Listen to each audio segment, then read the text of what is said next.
We're doing the fourth rule of shape this time around. We did the first three rules of shape. Now we're doing the fourth. It says, the fourth rule of shape says, where you see a trapped shape, draw it.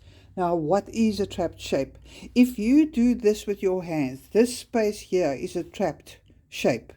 Okay, if you look at this drawing here, you may be familiar with this one. There could either be two faces or it is a vase here in the center. They both are trapped shapes because they are within the lines.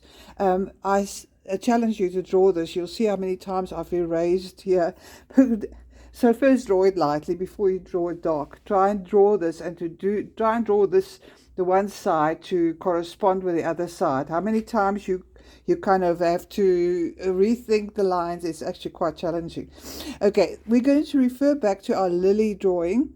Here there are plenty of trapped shapes, like the shape here in between the rim, there in the middle, the trapped shape in the middle of the lily. There's a trapped shape here where the stem of the lily is.